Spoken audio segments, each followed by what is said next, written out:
Mesdames, Messieurs, bonjour et merci d'être encore en direct sur Info TV dans le cadre justement de son programme, de votre programme Espace Miné, 10h, 11h52. C'est reparti pour toute une semaine en information, une information dans la bonne humeur, une information en toute convivialité et surtout la jovialité qui entoure habituellement ces échanges. Vous êtes connecté au canal 317 sur Canal Plus International. On ne le dira jamais assez. Vous êtes à pic sur Info TV, votre chaîne de télévision qui monte et qui monte encore. Nos rubriques n'ont pas du tout changé. On ira en kiosque tout à l'heure avec la très époustouflante Claudia Ntia qui nous donnera justement l'information parue de ce côté. Bernardo Basson nous rejoint de manière triomphale ce matin et nous livrera encore la dénonciation du jour. Si vous en avez convenance, on marquera un arrêt important ce mardi. Nous sommes restés fidèles à notre règle, fidèles à notre décision.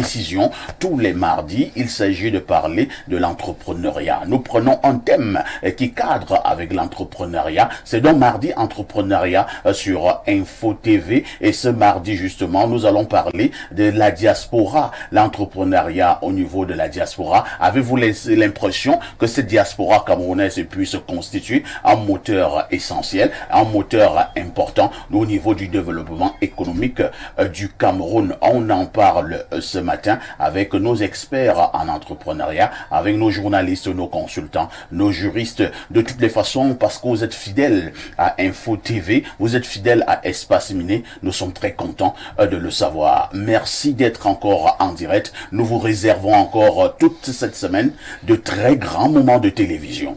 Alain Douk, bonjour. Bien le bonjour, quelle introduction, percutante comme d'habitude. Voilà, c'est un plaisir d'être sur ce plateau à nouveau. Merci pour l'invite. Je salue comme ça mes co-discutants déjà installés. Je salue les techniciens qui produisent les effets qui permettent qu'on nous reçoive partout. Au même instant à travers le monde. Je salue le top management de ce média qui permet par sa gouvernance que nous serons toujours là, vous et moi, et que nous puissions entretenir cet important audimat que je profite aussi de saluer immédiatement. Alain Douk est journaliste de plus en plus apprécié de la grande classe de nos téléspectateurs de par ses arguments, la pertinence au niveau de ses opinions, mais surtout son timbre vocal d'un genre tout particulier. Bernardo Basson est en poste ce matin. Il le retrouve, nous vous l'avons dit en ouverture. Bernardo Basson, le sucre national. Bonjour.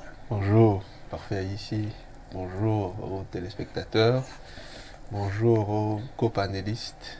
Après un long week-end, je suis content d'être là ce matin. Vous êtes content d'être là ce matin, sauf que pour certains d'entre nous, nous n'avons pas de week-end. Nous travaillons matin, midi, soir.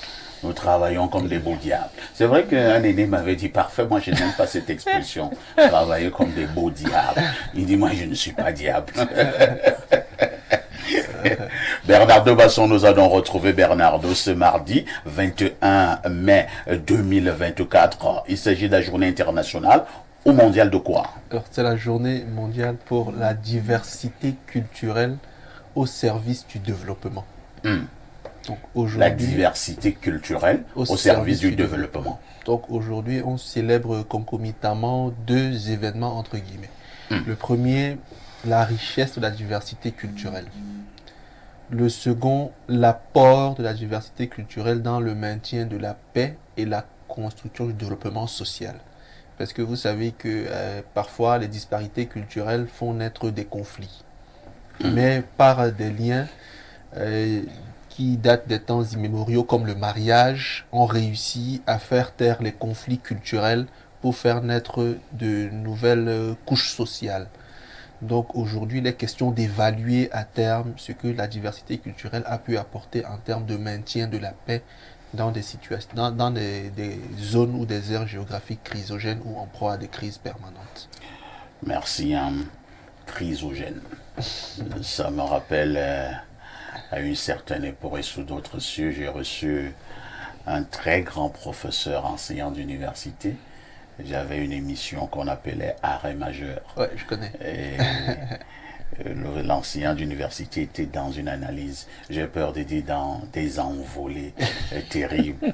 Au cours, à un moment donné de ces analyses, il me dit parce que tu vois parfait ici, dans une situation crisique. Bon, je n'ai pas bien compris. Il a vu que je n'ai pas bien compris. Il me dit que en période, en zone de crise. Vous savez qui c'est? Le très grand professeur Jean Tabimanga. Il manie la langue française avec une dextérité déconcertante. Il a été recteur à Yaoundé 2. Yaoundé 2 pendant que et j'étais Yaoundé 1. étudiant.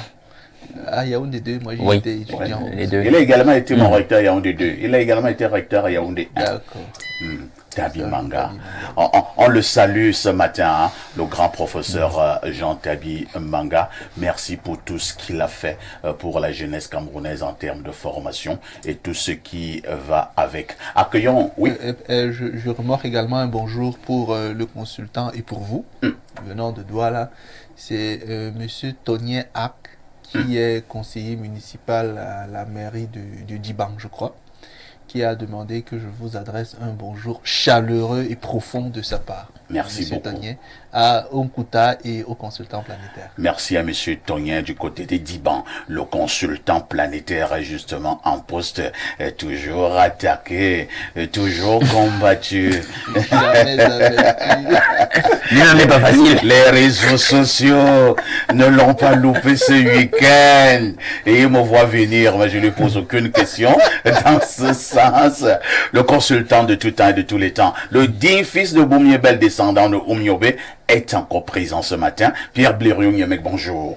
Bonjour, parfait ici et merci de m'associer à votre panel ce matin. J'aimerais souhaiter avec un léger retard joyeux anniversaire à deux personnes. La première, c'est Roger Albert Mort-Miller, plus connu sous le nom de Mila Roger. Ah, oh, ok. Roger Mila a eu un an de plus hier. Ah, le grand Il est Roger. né un 20 mai. Ah bon? Voilà, Roger Wow. Mila est né un 20 mai. Une date symbolique là. Très symbolique, voilà. Et la deuxième personne, c'est un de mes enfants. J'ai pas dit fille, un de mes enfants sur la grande liste. Il porte le nom d'un ami à moi. Il s'appelle Mana Séverin Moïse. Il a également eu un an de plus hier. Je lui souhaite joyeux anniversaire également. J'aimerais adresser mes félicitations à Petit Pays, Oui, qui a arboré la distinction de Grand Cordon hier. tout à fait. Dans l'ordre des valeurs, vous savez ce que ça signifie. Il a déjà dépassé commandeur, il a dépassé Chevalier. voilà, grand collier. Grand Cordon hier à Douala, je crois qu'il était d'ailleurs le seul dans cette distinction. Toutes mes félicitations à Rabarabi et à toutes les personnes qu'il a formées. Nous lui disons merci. Nous lui disons merci pour la joie qu'il a donnée aux Camerounais. L'art musical a vécu ces 30 dernières années avec Rabarabi. Parler de musique au Cameroun sans l'évoquer, c'est faire de la niaiserie. C'est s'amuser simplement. Il aura été ces dernières années, ces 3 dernières décennies, l'un des musiciens les plus marquants de notre univers. On adresse donc nos félicitations à Petit Pays, le turbo d'Afrique, l'avocat défenseur des femmes, l'alpha et l'oméga, le Rabarabi, le neveu de Jésus, Adonai, Adonai, le gobelet de Dieu. le gobelet de Dieu, et j'en oublie certainement. Il a eu une distinction honorifique hier aux hommes valeureux, la nation reconnaissante. Donc félicitations à Petit Pays et je souhaite également joyeux anniversaire donc à Roger Mila. Je ne savais pas qu'il est né un 20 mai. Roger Mila est l'un des joueurs les plus talentueux de la planète Terre. C'est d'ailleurs le joueur africain Du 20e siècle. du siècle. 20e siècle. Roger Mila, le joueur africain du siècle. Donc, joyeux anniversaire, Rogers. Je vous repasse la parole, Pierre Blériou-Niemek, cette fois-ci, pour nous livrer la sagesse de ce mardi. Celui qui s'aime avec pureté ne peut pas être en manque d'amour. L'amour des autres n'est qu'une portion de notre amour en eux. On peut reprendre. Celui qui s'aime, le verbe aimer, s'aimer, avec pureté ne peut pas être en manque d'amour. L'amour des autres n'est qu'une portion de notre amour en eux. D'accord.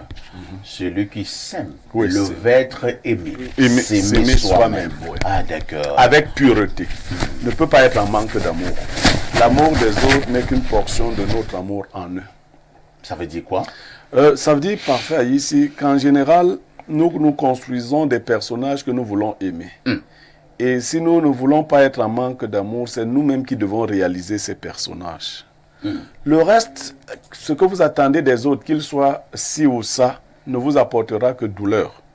Vous ne serez pas en manque d'amour si vous auto-réalisez. Donc, il faut s'aimer soi-même. Il faut donc être la meilleure version possible de soi-même. Vous n'aurez pas à vous plaindre du manque d'amour. Très bien. Ça me permet aussi de vous taquiner un peu sur la grande taquinerie autour de ma personne sur les réseaux sociaux. Oh, Blériot, tu n'es pas obligé de répondre. Est-ce que je réponds? Voilà. Vous savez, à chacun sa plateforme, n'est-ce pas? Ouais. Il y en a qui ont les groupes WhatsApp, il y en a qui ont Facebook. Bon, et moi, j'ai la télé. Il y en a qui me disent souvent, je sais qu'après, ici, tu vas aller. Non. Non. Vous savez, j'ai l'image triste d'une personnalité de ce pays qui, un matin, se faisait filmer. Et on disait autour d'elle, n'est-ce pas, on dit que tu es au 7. N'est-ce pas, on dit que tu es au 7. Quand j'ai vu cette photo, j'ai dit que ce n'était pas une belle vidéo. Aux ombres sans projet, les urnes s'inéraires. C'est ce que je dirais. Merci Pierre Blériot Niamek. C'est vrai que parlant de cette affaire, est-ce que tu es au CED, est-ce que tu n'es pas au CED, je vais te demander en offre de qui il s'agissait. Moi, je sais, mais je ne dis pas. D'accord, c'est mieux comme ça. Ouais. Les sujets ont été proposés et le panel constitué. Les téléspectateurs sont en face. À tout de suite pour la suite.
Claudia Antia, bonjour.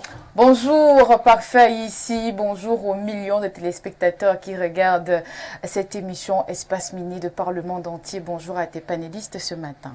Claudia Antia devient de manière progressive notre soleil, notre lumière sur ce plateau d'Espace Mini. Oui. Comment a été le week-end, le long week-end de Claudia? Le week-end a été super de mon côté. Je me suis bien amusée. En même temps, j'ai aussi pris un petit moment de me détendre et aussi de me reposer. Donc, je suis requinquée ce matin pour passer des informations pareilles en kiosque. Et j'espère que ça a été aussi le cas pour vous.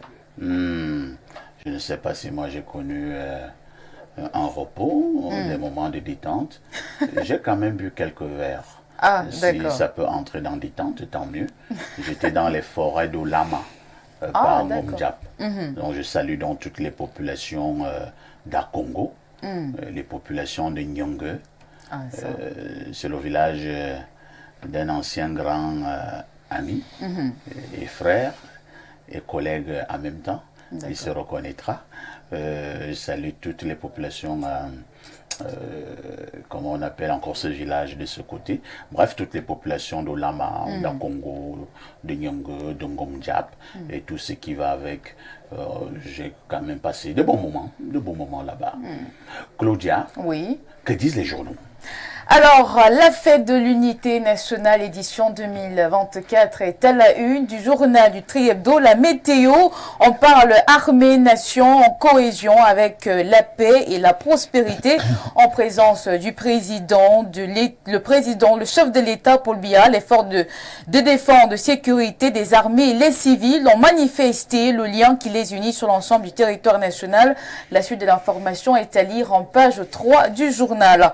Une seule information à retenir du quotidien de Dieudonné Veng en faux matin s'intéresse au 20 mai, le lien armée-nation exalté dans le cadre de la célébration de la 52e édition de la fête de l'unité nationale. Le journal La Capitaux Public Cameroun Tribune est en kiosque ce jour. Marie-Claire Nana nous informe que la fête du 20 mai a réussi. Les échos de la célébration à lire de la page 2 à la page 20 ce jour. C'est au rythme des consignes de sécurité que s'est tenu le défilé au boulevard du 20 mai à Yaoundé. Sans détour, revient sur les nombreuses mesures de restriction qui ont encadré la célébration de la fête nationale de l'unité 2024. L'information est à lire en page 3 de ce journal. Au lendemain de la fête de l'unité nationale, le Messager en kiosque ce matin parle du malaise unitaire. En effet, la présidente nationale de l'UDC croit dur comme fer que la construction de notre unité se trouve aujourd'hui sapée dans sa technostructure. Lire l'éditorial de Jean-François Chanon pour en savoir un peu plus. De l'écriture tout en couleur ce matin pour Paul Ngouaré Kindi, Réalité Plus s'intéresse aussi à la fête du 20 mai. C'était chic au boulevard du 20 mai à Yaoundé. Paul et Chantal Biya étaient là. Le journal ne manque pas de noter aussi la présence des invités spéciaux. 108 éléments venus de la Guinée équatoriale qui ont défilé aux côtés des troupes camerounaises. Journée mémorable également à la base aérienne de la base 101 de Yaoundé à l'occasion des journées portes ouvertes des forces de défense et de sécurité. Entre-temps, la nouvelle expression à célébrer la fête de l'unité dans l'exclusion. C'est la substance d'une correspondance du préfet du département du Fundi adressée au responsable départemental du PCRN pour lui signifier l'exclusion de son parti au défilé du 20 mai. Toute l'information est à lire dans ce journal. Le Tri-Hebdo le soir répond à l'appel ce matin et c'est le temps de la reconnaissance et la célébration des héros. Les forces de sécurité et de défense étaient à l'honneur ce 20 mai pour leur dévouement, leur engagement dans la protection et la sécurisation de l'intégrité du territoire national. Le journal de Feu Armand Bianda consacre sa page 3 pour féliciter les vaillants soldats. Mutation est également en kiosque ce 21 mai et revient sur cette actualité au bas du une. Le défilé du 20 mai, la colère des recalés à lire en page 9 du journal. Et puis la montée en puissance d'Info TV, tout en paradoxe à lire également dans les colonnes du quotidien paru en kiosque ce jour. En grande une, la petite boîte au capuchon rouge, le bum François, fait à nouveau parler de lui. Georges Alain Boyomo nous renseigne que la production est suspendue en page 7. Et puis, bonne information au service de l'émergence. Le journal L'Avenir en kiosque ce mardi est serein pour l'avenir de l'entrepreneuriat au Cameroun. À ce sujet, Sévérin Koloko nous présente le bus école pour promouvoir la culture d'entreprise. Le ministre des PME, Achille Basiliken III, était à la manœuvre le 14 mai dernier au cercle municipal de Yaoundé pour dévoiler le bus flambant neuf. Titre identitaire au Cameroun en 48 heures. L'histoire raconte que les problèmes juridiques et de citoyenneté de l'identité nationale n'étant pas résolus, l'allemand authentique pourra-t-il réussir où Gemalto et Thalès ont échoué? À coup sûr, les mêmes causes produiront les mêmes effets, peut-on lire en grande une du journal Intégration de Thierry Ndon Owona, paru en kiosque ce matin. À l'affiche également ce deuxième jour de la semaine, le journal indépendant, le bi-hebdomadaire d'enquête, d'analyse et de sondage est au Minfopra. Après le recrutement de 20 inspecteurs des régies financières, le concours professionnel de la session 2023 serait vers l'annulation des résultats, renseigne Max Pandio de la page 4 à 5 dans son journal. Et puis enfin, nous refermons cette revue de presse avec le journal Le Jour. Dans sa publication de ce matin, Amen Mena s'intéresse à l'agrément des manuels scolaires, la mauvaise copie. Ferdinand Nana Payon, le co-gérant de KN Édition, dénonce un vice de procédure et des embuscages en page 7 de ce journal paru en kiosque ce matin. Merci Claudia pour toutes ces informations donc parues en kiosque ce matin au Cameroun. Vous ne partez pas comme d'habitude, vous nous donnez le fait saillant de l'actualité qui retiendra notre attention ce soir au 19h et au 20h. Alors, deux actualités au 19h et au 20h. On parlera tout d'abord du baccalauréat technique qui a débuté aujourd'hui. En fin de journée, on aura l'occasion de prendre donc les réactions des candidats, n'est-ce pas, après cette première journée des épreuves. Et également, on va revenir sur la célébration de l'unité nationale. Qu'est-ce qui a véritablement retenu l'attention du citoyen lambda au regard, n'est-ce pas, des différentes parades sur l'ensemble du territoire national et même au niveau des réjouissances? Qu'est-ce que le citoyen camerounais a retenu de cette 52e édition de l'unité nationale du Cameroun? On en saura davantage au 19h et au 20h ce soir. Nous joignons les prolongations de la 52e édition de la fête de l'unité au Cameroun ce soir au 19h et au 20h. Claudia, oui, parfait. Tout en te souhaitant une excellente journée, nous nous disons à demain 10h. À demain 10h, bonne suite d'émission. Merci beaucoup. On retiendra justement avec le quotidien Info Matin parution de ce mardi, le quotidien du très grand frère Dieudonné Vent, que l'armée et la nation ont été exaltés hier. Le lien armée-nation exalté hier, c'était justement le 20 mai lors de cette célébration de la 52e édition de la fête de l'unité. On l'a vu, le monde entier a regardé une parade civile et militaire qui a été présidée par le chef de l'État du Cameroun, son Excellence Paul Biya, accompagné bien évidemment par son épouse, la première dame, Madame Chantal Biya. Nous avons également eu en image ce carré de l'armée équato-guinéenne, 108 éléments qui ont justement défilé devant le chef de l'État, synonyme de cette symbiose qui règne entre la Guinée équatoriale mais également l'État du Cameroun. Pierre Blériot-Niemek, événement majeur hier à Yaoundé au Cameroun, la célébration de la fête de l'unité. Votre commentaire? Bon, mon commentaire est que nous avons vu tous les aspects de l'armée camerounaise. C'est vrai, le défilé était bref. Tout le monde en connaît les raisons. 1h45. Oui, tout le monde en connaît. Quand j'étais enfant, le défilé... Tout le monde en connaît les raisons. Quand j'étais enfant, le défilé durait 6 heures temps en Balmayo. Bon, à Yaoundé, c'était un peu plus... C'était aussi la barbarie. Aujourd'hui, vous savez, nous sommes comme dans une voiture embourbée avec un chauffeur qui est endormi. Donc, les passagers se chamaillent entre eux. Ils ne savent pas s'ils doivent parler Est-ce que nous sommes dans une gare routière ici? Ils ne savent pas s'ils doivent parler... Et des chauffeurs. Ils ne savent pas s'ils doivent parler de l'état de la route ou de l'état du chauffeur. Parce que la voiture est embourbée.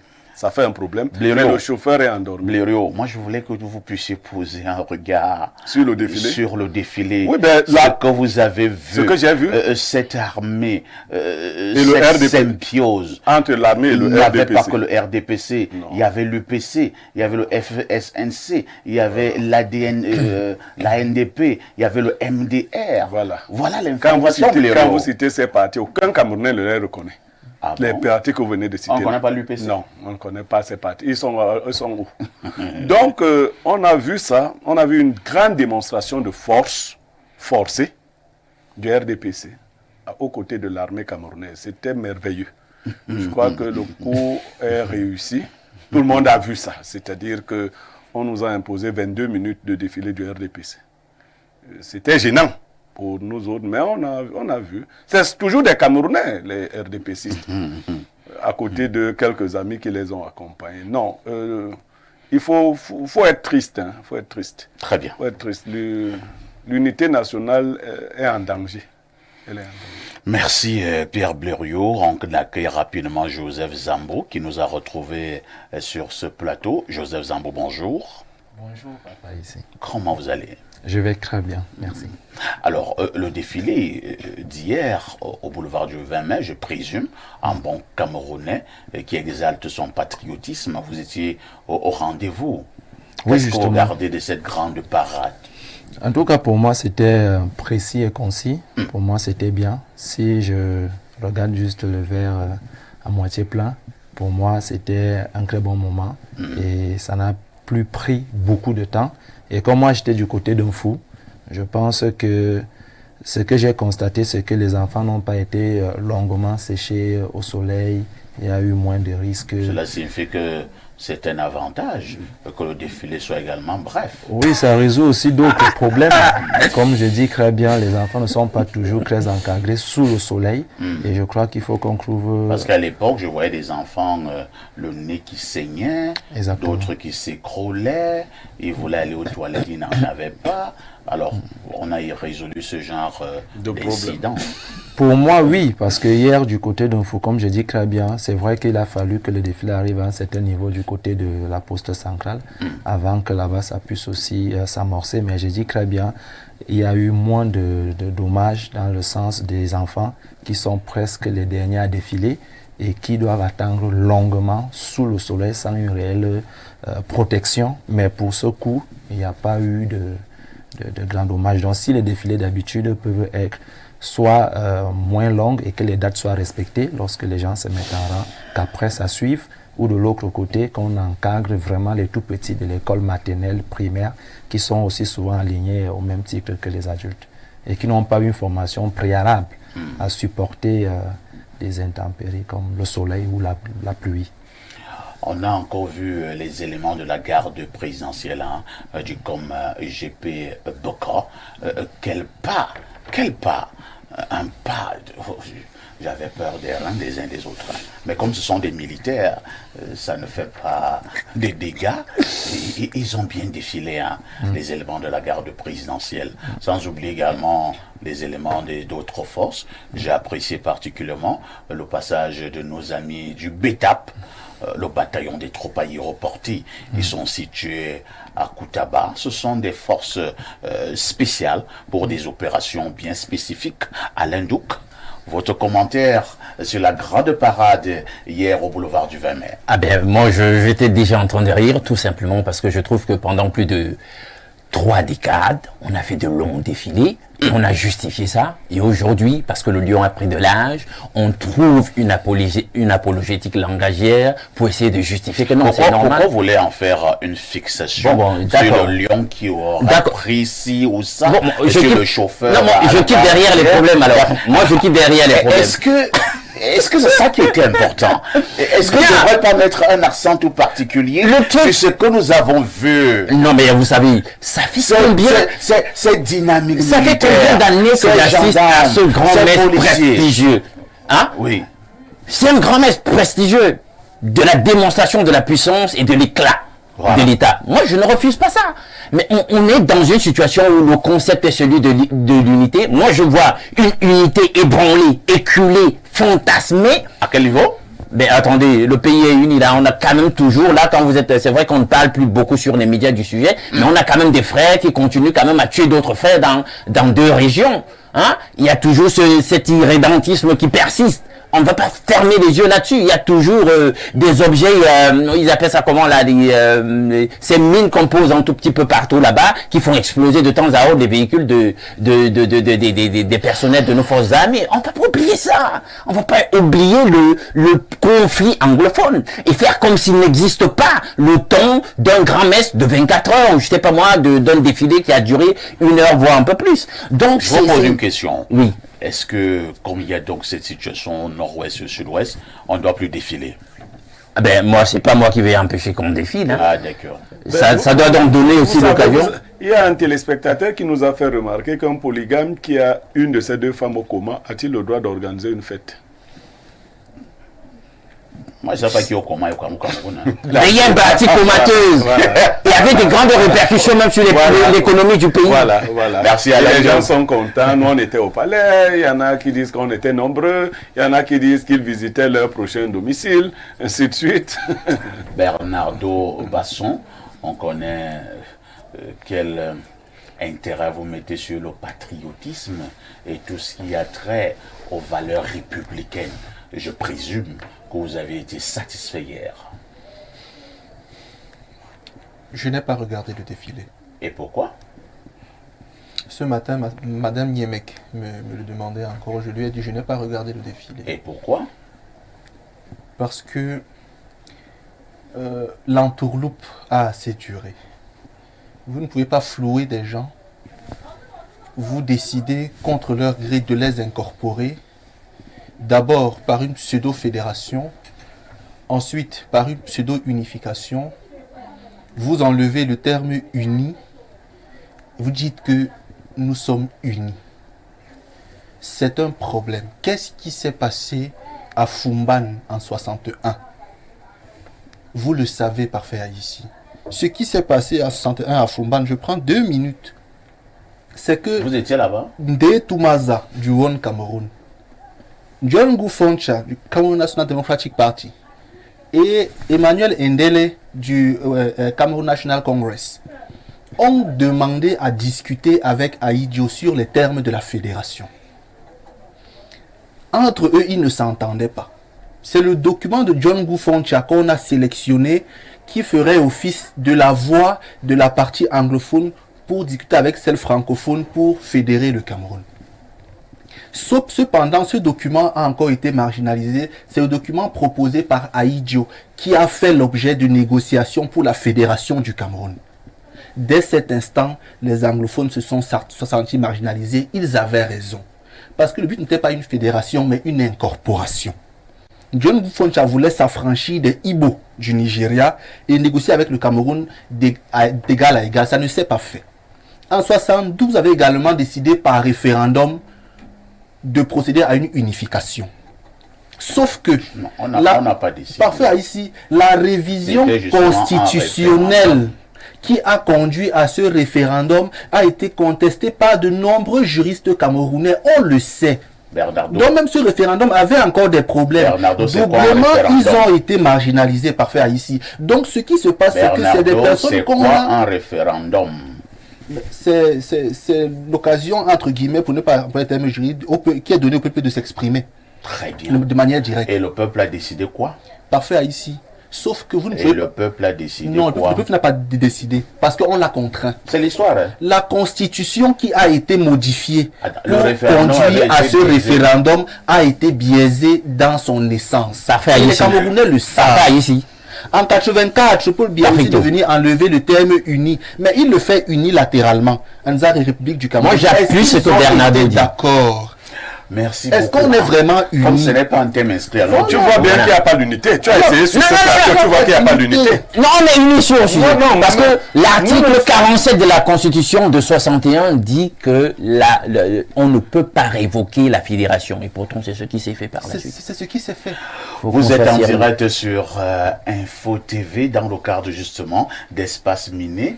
Hier, nous avons célébré donc cette 52e édition de la Fête de l'Unité. Moi, je suis journaliste et donc je donne l'information. D'accord. Les faits sont sacrés et nous avons vu le président Paul Biya et Madame Chantal Biya Tout présider justement cette grande parade civile et militaire. À tout de suite pour la suite.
Dardo Basson pour la dénonciation de ce jour.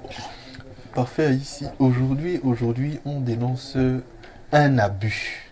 Mais la dénonciation est extrêmement longue, mais comme souvent, je ferai la version la plus courte possible.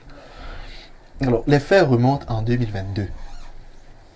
5 enfants vont à la piscine en décembre 2022. La piscine du Trésor Hôtel à PK8 Douala. Et les enfants arrivent, la piscine est pleine rapidement, ils décident d'attendre et puis ils décident de nager. À l'issue, 4 se retrouvent et ils ne retrouvent pas l'un de ces enfants. Ils se mettent à s'inquiéter, ils ne retrouvent pas le 5e. Ils demandent au maître nageur qui se met à les gronder. Et un monsieur qui était à côté écoute la brimade et il demande ce qui se passe. Les enfants disent qu'on ne retrouve pas un de nos frères. Il plonge donc dans le grand bassin pour essayer de voir et il ressort avec le 5e. Il ressort avec le 5e, les enfants sont encore en train de discuter avec le maître nageur et directement, l'hôtel prend l'enfant qui est sorti de l'eau, sans informer ses frères qui étaient là, sans informer les parents de l'enfant qui n'étaient pas là, et l'emmène à l'hôpital de la Cité des Palmiers. Arrivé là-bas, le médecin constate dans le carnet que l'enfant est décédé. Les parents finalement sont appelés, ils arrivent, ils trouvent la dépouille de leur enfant. Ils essaient de demander ce qui s'est passé, le médecin leur dit cet enfant est arrivé ici, il était décédé. Finalement, la police de Logbaba arrive à l'hôpital de la Cité des Palmiers et demande qu'une autopsie soit pratiquée pour examiner les réelles causes de la mort de l'enfant. Finalement, ils font le tour et c'est à la Quintini qu'on va déposer le corps de l'enfant. Et là-bas, ils s'accordent, quand elle vient 8 décembre, ils s'accordent pour dire que le 9 janvier, ils feraient l'autopsie de l'enfant. Le 9 janvier, les parents vont voir l'enquêteur qui avait la charge du dossier pour demander comment ça devrait se faire pour qu'on pratique l'autopsie. L'enquêteur lui demande mais comment? Ils disent non, on a déposé le corps ici le 30 pour rendez-vous le 9. Il leur dit non. Quelqu'un est venu ici avant vous demander à ce que l'autopsie soit pratiquée. Le monsieur lui dit non. C'est moi le père de l'enfant. Voici les documents. Comment? Finalement, on demande à aller voir le commissaire. Le commissaire ne les reçoit pas. C'est le DRPJ qui descend et qui demande à l'enquêteur de produire une réquisition pour que éventuellement les parents puissent pratiquer l'autopsie après tous les problèmes qu'il y a eu.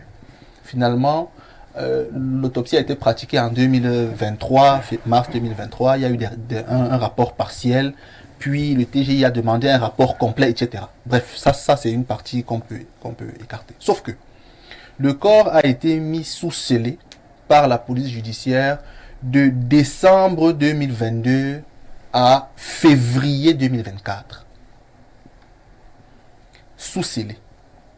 Finalement, la famille obtient une main levée de la réquisition qui ordonnait les scellés et décide d'entreprendre d'enterrer le corps. Mais à l'hôpital La Quintini, on demande à la famille de payer les frais de morgue à hauteur de plus d'1 250 000.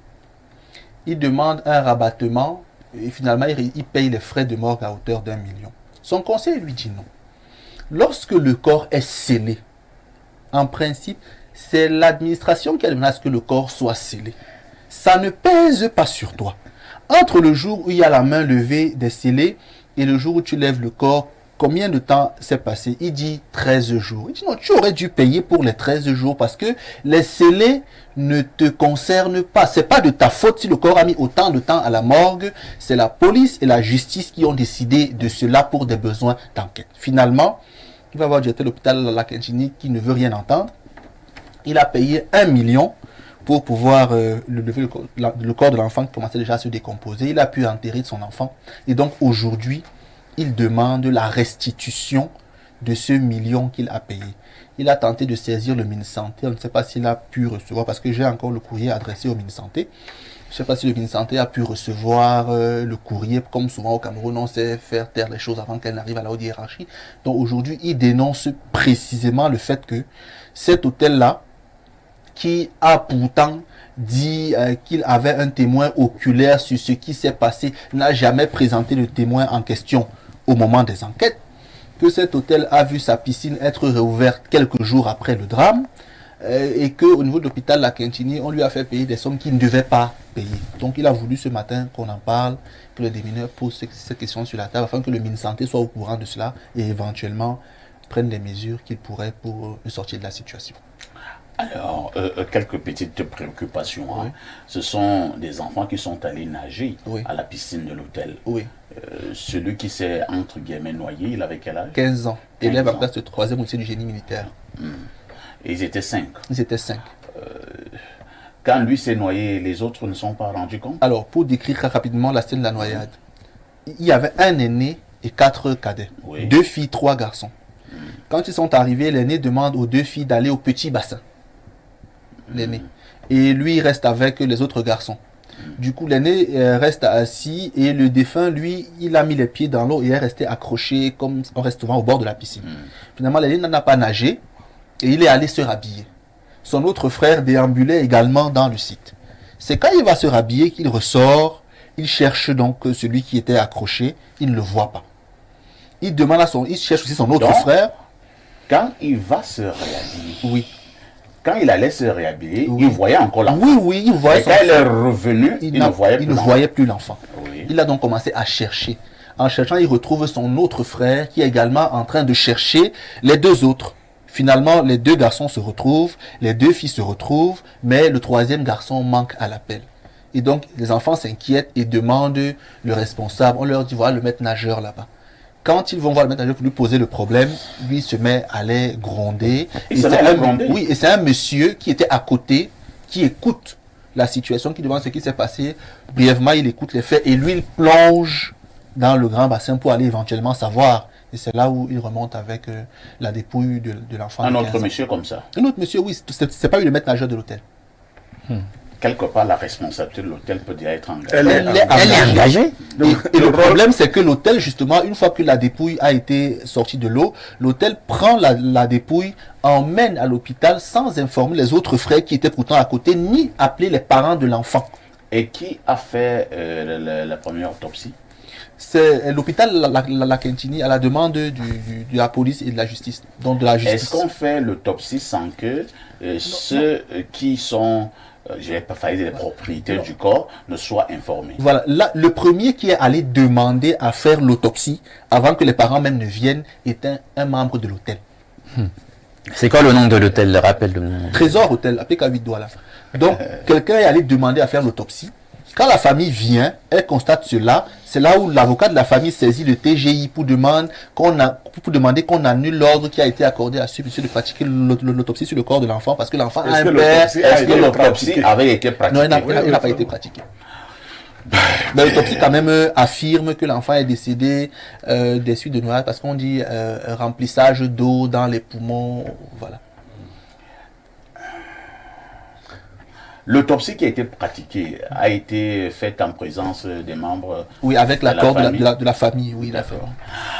Bon, Alain Douk, je ne vais pas orienter votre analyse, hein. Vous n'êtes même pas manipulable.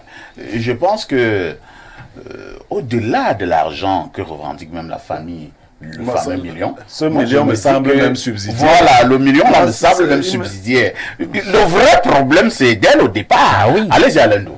Écoutez, il y a quelque chose de très mystérieux dans les causes de ce drame. Parce que lorsque vous êtes une institution telle que cet hôtel-là, vous avez des maîtres nageurs, vous devez avoir des services de sécurité Tout à fait. qui veillent à ce que tout se passe dans l'ordre et que les enfants qui viennent pour nager le font en toute sûreté. Ça vous engage. Alors, je suis effaré de réaliser qu'il y a eu un incident. Non seulement le maître nageur n'est même pas au courant. Et par rapport au nombre, Et quand on lui dit, lui dit il sa commence à réaction.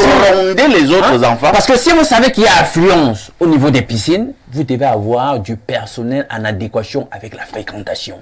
Donc, je vous dis, si on était ailleurs qu'au Cameroun, ces gens auraient déjà payé des millions, des centaines de, je sais pas, des dizaines de millions à titre de dommages et intérêts pour ce qui s'est passé là-bas. Parce que sur le plan de la responsabilité, leur responsabilité est engagée. Il y a une faute de la part de cet hôtel. L'hôtel n'a pas été responsable. L'hôtel ne s'est pas comporté de façon normale pour assurer la sécurité de ses enfants. Je veux croire qu'il n'y a pas un arrière-plan occulte que c'est pas un déguisement d'un sacrifice humain. Ah, on espère. Je ne peux que mettre des choses au conditionnel parce que c'est assez loufoque quand même ce qui s'est passé, la réaction du maître nageur, etc. Le fait que ce soit l'hôtel qui se précipite sans avoir contacté au préalable les parents du défunt, de l'enfant défunt, pour aller dans une institution hospitalière, demander à faire des autopsies, etc. C'était comme si on se sent coupable et on cache quelque chose. Et c'est effectivement le cas, ils sont coupables. Donc moi je dis l'histoire du million qu'il réclame qu'on le lui restitue, mais qu'il attaque l'hôtel. Merci Alain Douk, Joseph Zambo. Ça fait donc... ça fait mal perdre un enfant de 15 ans dans ces conditions. Et il y a quand même un souci. Et c'est une affaire qui a fait plus d'1 an. L'enfant était sous scellé, le corps était sous scellé. Et à la fin, on demande à la famille de pouvoir payer cet argent. Ce qui me semble quand même aussi bizarre. Je ne suis peut-être pas un juriste dur, mais je pense que même sur le plan du droit, c'est pas normal. Si l'initiative de sceller le corps est venue de la police, de la gendarmerie ou de la justice, maintenant quand on lève ces scellés, est-ce que c'est la famille qui devrait payer les frais? Vous avez la parole. D'accord, moi en gros je commence à comprendre que l'affaire de sceller même là devient même problématique. J'ai l'impression que c'est même un mot au Cameroun. Ça devient problématique dès qu'il y a... J'ai connu un cas comme ça où un colonel pratiquement très arrogant me dit que de toutes les façons votre corps même là a été scellé. Mais le colonel aussi en question, il ne m'oubliera pas d'aussitôt. Donc les affaires de sceller là, ça devient plutôt une manœuvre pour démontrer aux personnes en détresse qu'on est en train de travailler sur le dossier, mais plutôt c'est une façon aussi de noyer le dossier. Mais moi je pense que si les affaires des étoiles dans des hôtels étaient réellement respectées, cet hôtel doit perdre des étoiles quand même. Parce que avoir une piscine dans un hôtel est un élément de prestige. Tout à fait. Mais à quoi bon avoir un prestige qui met encore en mal les clients qui viennent à l'hôtel?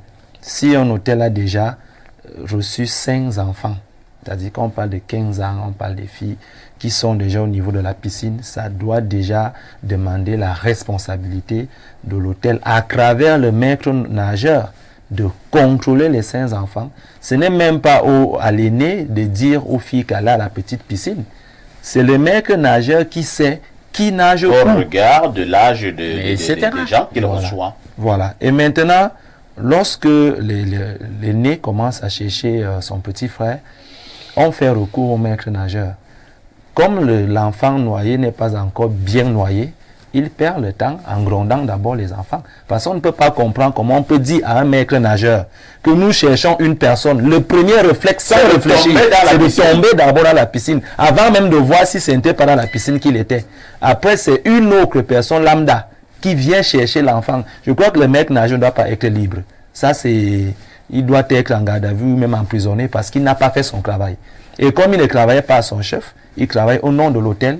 L'hôtel doit prendre des dommages parce que s'il y avait du moins les caméras de surveillance qui surveillaient la piscine, peut-être du craie où on aurait pu envoyer des instructions vers le bas. Donc je crois que cet hôtel doit être vraiment appelé, interpellé, et au niveau des étoiles, ils doivent avoir le retrait des étoiles parce qu'ils n'utilisent pas bien le potentiel de leur hôtel. Pierre Blériot-Niémec, de plus en plus, nous avons la nette impression qu'au Cameroun, dans bien des cas, nous jouons avec la vie des individus. Pourquoi vous aimez contourner? L'hôtel a tué l'enfant. Oui, mais l'hôtel... Vous n'avez pas encore suffisamment de preuves. Preuves de quoi? Si les enfants viennent nager dans ta piscine, ben, il doit y avoir un service de surveillance. C'est clair. Aussi simple que ça. Si vous avez une piscine à domicile, vous accueillez les gens là-bas. Vous devez avoir 1 ou 2 maîtres d'hôtel qui surveillent la piscine. Le rôle des maîtres d'hôtel, c'est d'abord de s'assurer que ceux qui entrent dans la piscine, le grand bassin notamment, savent nager. Parce que beaucoup de jeunes filles vont frimer alors qu'elles ne savent pas nager. En Afrique, au Cameroun, très peu de personnes savent nager. Parce que nous sommes villageois. Nous, on n'avait pas le temps d'apprendre les choses des blancs là. Voilà. Donc beaucoup de filles, elles ont les mèches et tout. Elles font comme ça. Elles ne savent pas nager. Elles peuvent même pas. Donc, quand elles sont devant la piscine, les maîtres d'hôtel et de piscine sont là. Les maîtres nageurs sont là pour surveiller Quelqu'un peut faire une glissade, même pour ceux qui savent nager. La position qu'il indique là, moi, je la connais. L'enfant a dû lâcher des bras parce que c'est pas évident. Et le sol des piscines, souvent qui ne sont pas bien entretenues, les piscines ne sont pas souvent bien entretenues. Le sol est gluant. Ça veut dire que vos pieds touchent le sol et vous glissez. Dès que vous glissez, vous tapez la tête dans la piscine. Même si vous saviez nager, vous perdez le nord. Donc, les maîtres nageurs qui doivent veiller, ils doivent avoir des ballons gonflés, comment on appelle encore ça, dans la piscine, ainsi de suite. Les maîtres nageurs qui sillonnent constamment, ils ont une sorte de bâton qu'ils tiennent pour ceux qui sont en détresse, parce que plusieurs enfants peuvent être en détresse au même moment. Donc, le travail n'a pas été... C'est l'hôtel là qui a tué l'enfant là. Aussi simple que ça. Maintenant, les parents m'étonnent. Au lieu de porter le vrai problème, 1 million avec... vous voyez, ça c'est la pauvreté. Donc, le ministre des Sports, de la Santé fasse qu'on leur remette le million. C'est ça le vrai problème. Moi, ces parents, et leur avocat me semble bizarre. Il était où au moment où ses parents payaient ses frais d'1 million? Parce qu'il faut aussi dire, pour la date indiquée, je crois que si on essaie d'évaluer les frais de morgue, moi je m'attendrai à 4-5 millions. Parce qu'on parle là de près de... Plus d'un an. Voilà. Bon. Pour rassurer tout le monde. Est-ce que c'est la famille de Martinez Zogo qui va payer le séjour qu'on fait passer au corps de Martinez? Non, c'est pas la famille de Martinez Zogo. C'est la juridiction qui a pris cette décision, qui saura comment régler ces... Donc, l'avocat n'a pas fait son travail. La famille ne pose pas le vrai problème. Son problème, ce n'est pas de revendiquer 1 million auprès du directeur de l'hôpital. L'hôtel doit être mis en examen suffisamment. C'est l'hôtel qui devait payer tout ça, organiser les obsèques. Et tout ça, l'hôtel. Et payer d'autres frais à cette famille-là. Même si cela ne leur rendra pas leur enfant, l'hôtel devait assumer ses responsabilités qui n'ont pas été assumées. Si maintenant, on pense que le propriétaire de l'hôtel influence la justice d'une manière ou d'une autre, on reformule le problème. À quel niveau ça se trouve? Il faut porter plainte à cet hôtel qui a été irresponsable dans sa manière de gérer ce dossier. Merci Pierre Blériot-Niemek. Bernardo, Blériot est clair, hein? Il faut porter plainte contre cet hôtel qui justement n'a pas bien géré ce volet ayant trait à la sécurité. Je vous passe la parole. Je vais faire ce que pour savoir ce qu'il y a lieu de faire, je vais faire ce à que part porter plainte. Je vais faire ce que je n'aime pas beaucoup. Je vais essayer d'expliquer la procédure. Lorsque vous arrivez à l'hôtel, vous payez votre ticket de natation. Vous êtes sous contrat avec l'hôtel. À partir du contrat, à partir de l'achat du ticket, vous êtes sous contrat. Donc, l'hôtel est désormais responsable de ce qui va vous arriver en son sein. Vous allez donc pour bénéficier d'une prestation de l'hôtel. Le maître nageur qui est là a un devoir de surveillance. Donc, s'il manque à son obligation de diligence, il est possiblement responsable et même jusqu'à l'abstention fautive. Parce que lorsque les enfants vont le voir, pourquoi est-ce qu'il s'abstient de plonger dans la piscine pour pouvoir savoir ce qui s'y passe? Abstention fautive. Donc, sur le plan civil, parfait, ici, l'hôtel est responsable non seulement de ce qui est arrivé aux enfants, mais également de ce qui devrait peser sur le maître nageur parce que c'est un préposé, donc un employé de l'hôtel. Maintenant, sur le plan pénal, ça c'est une mort suspecte, c'est clair, parce que les circonstances de la mort sont extrêmement particulières. On ne va pas jusqu'à parler de meurtre, on ne sait pas. L'autopsie jusqu'ici dit que l'enfant a été noyé. Mais ici, il y a deux choses à relever ici. L'histoire est longue. La famille a effectivement engagé des actions contre l'hôtel. La famille se plaint également des multiples lenteurs judiciaires. Parfait ici, les autorités sollicitées jusqu'à la préfecture ont demandé à la famille de trouver un arrangement à l'amiable avec l'hôtel. Parce que le père de l'enfant a écrit à Paul Biya pour lui poser les faits, pour lui dire que quelque part, j'ai voulu que l'hôtel paye pour ce qui est arrivé. Mon avocat a diligenté la procédure, mais les lenteurs ont fait en sorte que je ne puisse pas avoir ce que j'espérais, mais surtout, vos autorités que vous-même vous avez nommées par vos décrets ont tenté de me demander d'aller m'arranger à l'amiable avec l'hôtel. Pourquoi?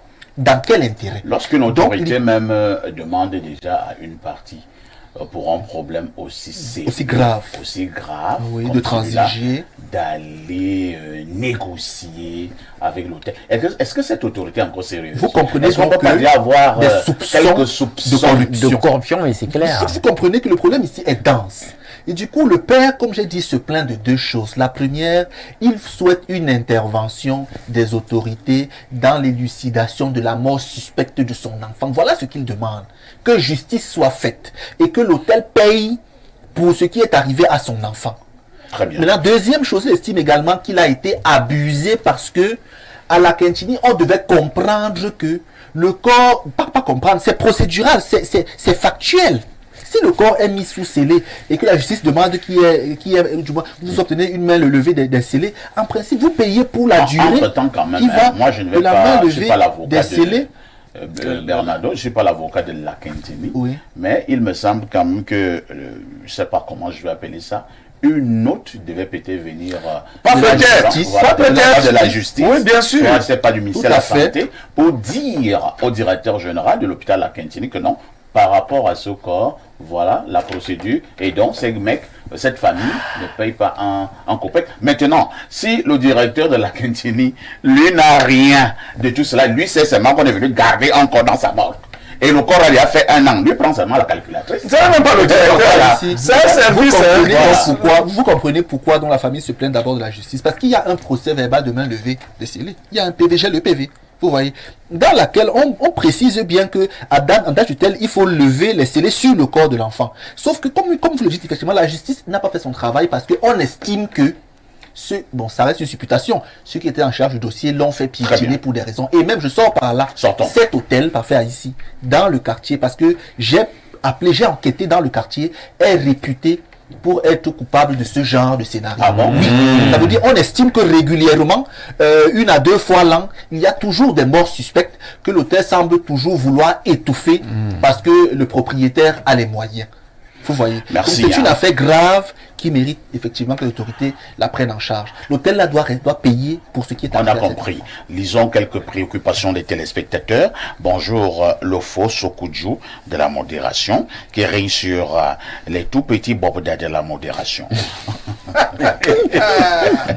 Concernant la dénonciation, je pense qu'il est urgent de mettre la main sur le maître nageur et le responsable de l'hôtel. Moi, je pense que sur cette affaire, même la chose, même qu'on devrait sceller en premier, c'est cette étrange... Qu'est-ce qu'il dit? Je vois cette étrangleuse et énigmatique piscine. Vraiment, le Cameroun, comme il est, ce qu'il est, ils vont continuer à fonctionner comme si de rien n'était. D'ailleurs, le corps est déjà enterré. Donc, je suggère au monsieur de ne pas monter les procédures qui vont le démonter. Après 200 traites au Bosso, c'est Stéphane du Château Rouge. Hein? Oui, c'est un message qui vient du plus 33. C'est la France. Allons du côté du 213, c'est l'Algérie. Bonjour Perfecto. Le regard que je pose sur cette journée du 20 mai au Cameroun, c'est que cette journée n'est pas ce qu'elle devrait être. Ailleurs, dans d'autres pays, on nous parle de journée nationale de l'unité, journée internationale de la femme, journée nationale de la jeunesse. Et ces journées cristallisent des réflexions et des pensées. Mais au Cameroun, on nous parle de fête de l'unité, fête de la femme, fête de la jeunesse, fête de la réunification, etc. Aucune réflexion autour de ces fêtes. Tout ce qu'on sert, c'est de la distraction, des champagnes pétrus, des danses et des bières. Rien change. Rien ne change en dehors du chiffre d'affaires des brasseries qui gonfle. J'ai aussi constaté une déification de certains individus. Les églisiens qui voulaient à tout prix nous prouver que Eto'o était assis au premier banc. Les cabralistes qui voulaient à tout prix nous prouver que leur leader est un homme fort qui a défilé malgré l'interdiction. Les RDPcistes qui voulaient à tout prix nous prouver que leur leader est encore solide au lieu de nous construire un pays et des institutions solides. Voilà le constat que j'ai fait de cette journée. Au Cameroun, l'individu est plus puissant que le pays, d'après les Églisiens, les RDPcistes et les cabralistes. Ce Cameroun que le colon nous a légué est une malédiction pour nous, tant que les Camerounais n'effacent pas ce Cameroun néocolonial à coups de torchon et s'essayent pour écrire, et s'essayant pour écrire leur propre Cameroun à eux, leur propre armée, police et constitution à eux, selon leur pensée. Tant que nous célébrons pas nos héros morts et nous ne leur demandons pas pardon, nous porterons cette malédiction pour toujours. Très belle analyse. Ah, tiens. C'est compliqué, hein. Autre message ce matin. Bonjour Espace Miné. La dénonciation du jour est vraiment pleine d'incompréhension. Il y a plusieurs choses que je ne comprends pas. Notamment le fait que le corps de l'enfant a coulé dans l'eau. Moi je suis qu'un corps. Et c'est qu'un corps est censé flotter. C'est Alicia depuis Ngaoundéré qui envoie le message. Bonjour Perfecto et à tout le panel de notre émission préférée, Espace Miné. Concernant la dénonciation, il y a un indice crucial qui nous échappe. La transparence de l'eau qui permet de voir le fond de toute piscine. Tout corps dans son fond est visible, d'où les interrogations. Un fan de votre superbe émission, Monsieur Noir, depuis Obalé-Sélé. Ah, il appelle là comme au village, hein. Les étonnes eux-mêmes disent Obé-Sélé. Pour dire Obala. Oh, Obala, c'est Obé. Mais t'es qu'Obé. Bonjour les maestros d'Info TV. La plainte est en cours depuis le 30 mai 2024. Nous y sommes encore. Peut-être vous vous trompez des dates. Hein.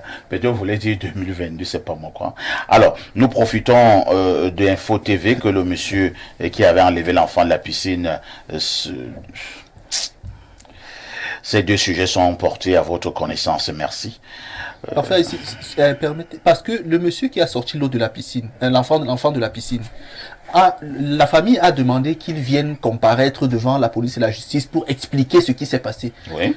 Parce que l'hôtel a estimé qu'il y avait un témoin, mais ce monsieur ne s'est même plus présenté. Donc il y a beaucoup d'ambiguïté dans l'affaire. Je pense que là, c'est un des parents de l'enfant qui a écrit. Bonjour les rois du micro, je connais très bien le proprio de cet hôtel. J'ai travaillé comme technicien là-bas. Tout ce que je peux dire est que la mort de ce petit est mystique. À l'époque, le type faisait venir des Indiens dans cet hôtel pour des rituels dans la nuit. Quelqu'un qui a acheté tout un secteur profondément englouti dans le marécage. Ça commence à sortir. Autre message ce jour. Bonjour Monsieur Parfait ici. Juste pour vous dire que votre générique prend beaucoup de temps et évitez aussi d'interrompre vos invités. Merci. C'est Laurent et Seba depuis Molondou à l'est Cameroun. Merci. Voilà, pour tu les vas chez instructions. ton prof de présentation. Parce que tu nous interromps, le prof vient de te parler là.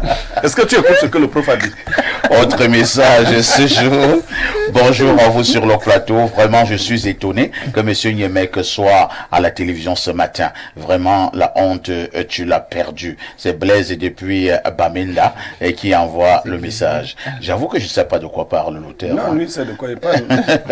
Autre message ce jour. Bonjour à vous. Parfait. Au Cameroun, on n'est pas unis. Certains ne peuvent pas manger bougrement, tandis que d'autres souffrent. Tu as aussi vu la vidéo d'un de vos confrères du média, du docteur Baoula Gilbert, qui disait que Blériot et toi avaient été recalés à l'entrée du palais. Incroyable. Bon, pour ceux qui ne savent pas, vous voyez, on n'aime pas parler de nous ici. Moi, j'ai les usages du palais. Et quand je suis en train de le dire là présentement, ils savent. Et quand je vais au palais, vous ne savez même pas qui je parle souvent voir. Mais ceux qui me regardent au palais, savent, ils savent de quoi je parle. Qui me connaît au palais. Voilà. Moi, si on m'envoie là-bas, on va me chasser. Hier, moi, je n'étais pas au palais. Mais maintenant, pour votre gouverne, j'ai appris par plusieurs fois au dîner, offert par le chef de l'État après le défilé. J'ai dit plusieurs fois. Moi, je n'ai pas la force de manger. Il y a trop de nourriture là. Bon, hier, vraiment, moi j'étais ailleurs. C'était aussi pour un dîner, mais ce n'était pas au palais. Hein. Ben, maintenant, si ça peut faire en sorte qu'on passe une excellente semaine dans les embrouilles, tant mieux. Nous sommes en direct sur Info TV. À tout de suite pour la suite. Ici, on a... Plongez dans la nouvelle expérience Canal+. Venez essayer en boutique. Renapro Finance SA, acteur majeur de la microfinance au Cameroun depuis 1996. Et si ta solution venait de la Masso?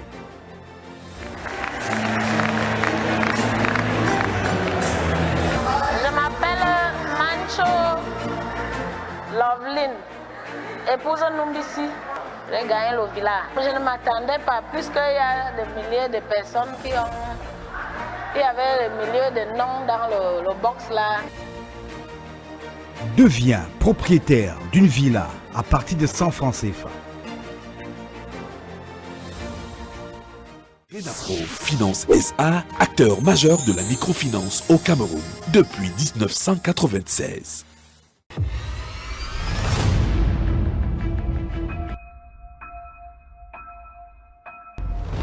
Pourquoi les Chinois vivent-ils longtemps? Voulez-vous garder votre santé comme les Indiens? La solution est désormais connue à moindre coût par le docteur Clément Yves Olemi, spécialiste en médecine chinoise. Après avoir fait ses études en Chine et traité avec succès plusieurs maladies telles que le rhumatisme, le mal de nerfs, l'hypertension, l'infertilité, les MST et bien d'autres maladies rares, il débarque au Cameroun avec un personnel qualifié, des appareils de massage appropriés qui équilibrent et vous garantissent une santé de fer. Il met sur pied un laboratoire moderne et une pharmacie 100% bio, sans effets secondaires, à la valeur de vos moyens. Une salle VIP pour l'accueil des patients. Le standard répond au 691 19 87 68. Siège social Yaoundé, Cameroun, derrière la basilique de Volier. Expérience Canal+. Venez essayer en boutique.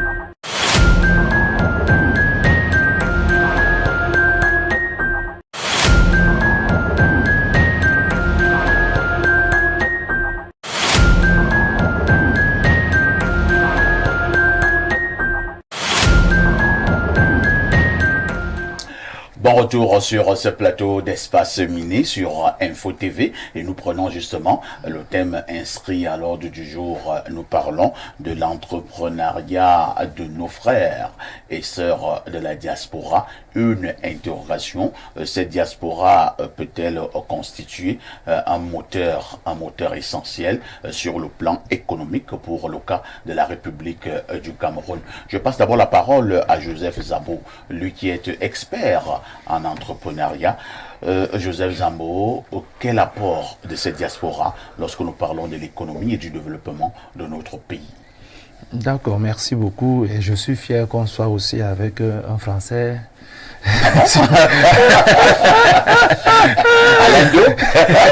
un autre taquin là.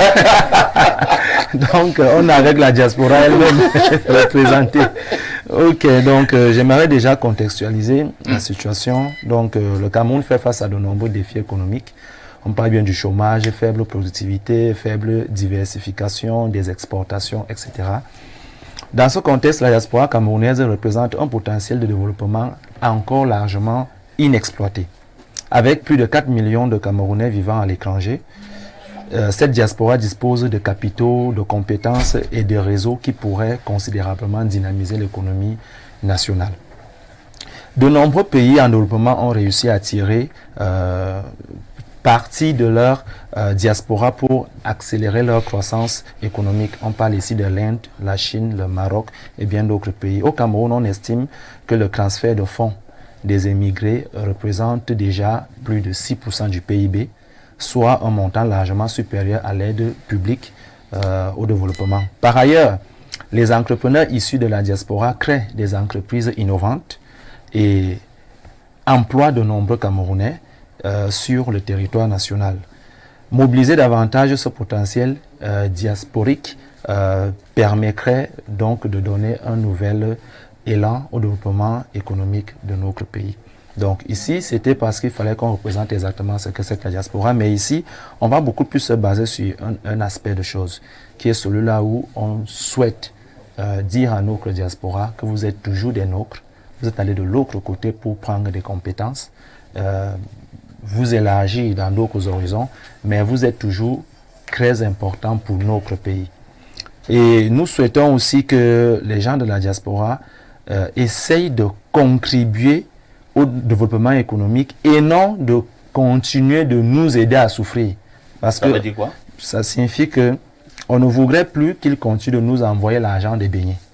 Ça ne nous aide pas. C'est-à-dire, chaque fin du mois, on t'envoie 10 000, 20 000, et on te le fait pendant 10 ans, et quand bien même ça vient, on vous dit combien de fois continuez de tomber enceinte au pays, pensant que c'est nous qui allons toujours vous continuer de faire ceci. Mais on voudrait ici interpeller la diaspora, de leur faire savoir que les pays que vous êtes maintenant sont des endroits où vous vivez, mais votre pays reste où vous êtes né, c'est le Cameroun.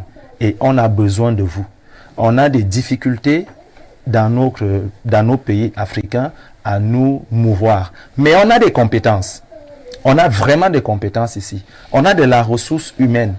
On a même des terrains. On a beaucoup de choses qui sont mises à notre disposition. Mais il y a 2 ou 4 choses que nous, on n'a pas. Que eux, ils ont de l'autre côté parce que ils sont dans dans des pays où des choses sont déjà un peu plus développées. Ils vivent des expériences plus développées que celles que nous, on vit ici. Donc du coup, revenir avec ce savoir, le transférer ici, serait un atout majeur au développement de notre pays. Parce que quelquefois, les gens disent qu'un homme sage est aussi un homme qui a beaucoup voyagé. Mais comme on ne peut pas tous quitter le Cameroun pour aller découvrir dans ce savoir, ils peuvent être complémentaires avec nous. Ils peuvent investir dans nos entreprises ici. Ils peuvent s'offrir ce qu'on ne peut pas parce que leur devise elle est forte. Quelqu'un qui a 1000 € en France, ça représente presque 100 000 quand Cameroun a 100 000. Mais ce que 1000 € peut faire au Cameroun est bien plus que ce que 1000 € peut servir en France pour une vie quotidienne de quelqu'un. Or, s'ils se mettent réellement à dire que nous voulons faire des choses dans notre pays, cela peut être un atout majeur. Et pas seulement de venir construire des maisons qu'ils vont fermer la porte lorsqu'ils partiront, pas seulement de venir nous acheter le vin quand ils arrivent. Et c'est la raison pour laquelle de l'autre côté, cette diaspora est combattue par les Camerounais. Et c'est pourquoi beaucoup d'entre eux se font empoisonner. Parce qu'ils veulent instrumentaliser les Camerounais. C'est des menaces? Non, ce ne sont pas des menaces. Vous prenez la diaspora à partie là. Non, je présente un angle. Je présente un angle. Justifier le fait qu'il puisse être empoisonné. Je présente un angle. C'est dangereux, monsieur l'expert. Je présente un angle de fait. C'est que à un moment donné, des personnes importantes, on veut les préserver. Si quelqu'un est important pour moi, je vais tout faire pour le préserver. Mais ils ont un angle là qui n'est pas toujours très appréciable. Ils viennent, ils sont tellement supérieurs, ils sont parfois très imbus d'eux et ça gêne beaucoup lorsqu'ils les reçoivent. Parce que et moi je dis bien que si ces gens-là essayent de s'impliquer encore plus dans des pays africains pour réellement nous soutenir, pour réellement créer de la valeur, créer de la matière, ils sont tellement importants pour nous que c'est nous qui allons les protéger quand ils arrivent. C'est compris. Hein.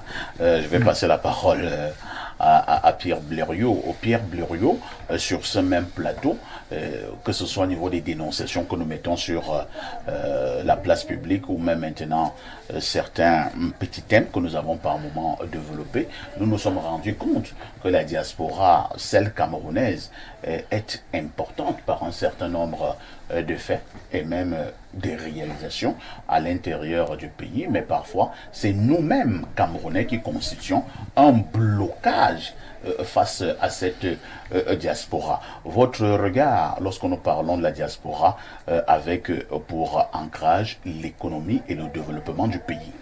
Non, je crois que pour une fois, l'expert Zamboa tapé poteau. Il va falloir que dans sa deuxième prise de parole, on n'a jamais vu quelqu'un qui demande avec autant de zèle. Ce sont les Camerounais vivant au Cameroun qui ont chassé la diaspora. Il n'est pas facile de traiter avec un Camerounais. Il faut être courageux, il faut avoir le cardio. Vous comprenez? Le niveau d'insouciance, de malhonnêteté de nos frères vivant au Cameroun a désespéré la diaspora. Avant d'être d'abord une diaspora organisée, il y a une diaspora au niveau des familles. Quand quelqu'un est parti, le premier réflexe qu'il a, c'est de tendre la main à ses frères. Mais il commence avec les moyens qu'il a. Parce qu'il n'y a pas un Eldorado là-bas. Que dès que tu arrives, tu trouves un sac d'argent, on dit voici ta part. Ça c'est pour les gens qui viennent de Yaoundé. Non. Et nous n'avons pas la patience souvent de leur permettre, parce que dans les statistiques, plus de 80% des Camerounais, là nous parlons du Cameroun, hein, des Camerounais qui quittent le Cameroun pour les autres pays vont dans des conditions pas du tout régulières. On n'a que 20% des Camerounais qui vont dans les conditions régulières. Ça veut dire que les autres Camerounais mettent d'abord du temps pour essayer de régulariser leur vécu là-bas. Il faut commencer par là. Mais quand vous avez laissé un pays aussi pauvre que le Cameroun, ici vous êtes 13 dans votre famille. Quand un s'en va, tu dois payer le loyer de tes 12 frères, tu dois payer la scolarité de leurs 83 enfants, tu dois financer les deuils, les mariages, les enseignements. Parfait. Il suffoque un peu de temps. Accompagné donc de menaces, parce que ce sont tes parents qui disent que tu es déjà maudit si tu n'envoies pas ci ou ça. Parce que eux aussi ont donné l'impression que quand on est de l'autre côté, on a beaucoup d'argent. Non. Il faut, et puis il y a un problème institutionnel. Ceux qui réussissent le mieux dans la diaspora, c'est des gens qui ont pris une double identité. Or, vos conditions ici disent que une fois qu'on a l'identité étrangère, on a plus... Comment vous continuez de nous dire cette flatterie, nous qui sommes là-bas, que non, vous êtes toujours d'ici? Non. Il y a tromperie là, il y a dol. Il faut déjà que on avait envisagé la création d'un ministère chargé de la diaspora. Tout à fait. Cela n'a pas encore été fait. Je crois que c'est dans la prochaine République qu'on aura ce genre de ministère chargé de la diaspora. Il faut qu'on valorise notre diaspora. La diaspora aide beaucoup de pays, surtout en Afrique de l'Ouest. Au Cameroun, nos mentalités sont réfractaires même à la mise en commun des énergies.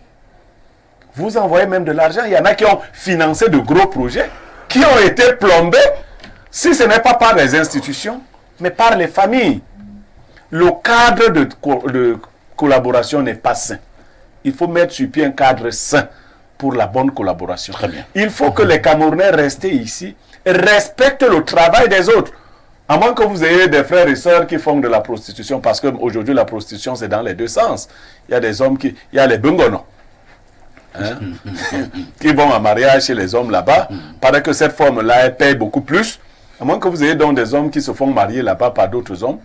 L'argent c'est quelque chose qu'on gagne avec beaucoup de peine et il faut le respecter. L'argent, c'est quelque chose que l'on gagne avec beaucoup de peine et il faut le respecter. Alain Douk, nous devons commencer à respecter notre diaspora. Blériot l'a dit, bon nombre d'entre eux ont essayé des choses ici au pays. Certains ont réussi, d'autres ont été roulés, d'autres ont été frustrés, d'autres ont été piétinés et sont partis très en colère. En quoi et comment la diaspora peut aider le Cameroun? Moi, je vais la célébrer, cette diaspora. Pour moi, qui n'ai jamais quitté le pays à réellement parler et qui suis là et qui vit véritablement le martyre de ce que le pays peut produire sur l'âme. On sait les conditions dans lesquelles certains vont.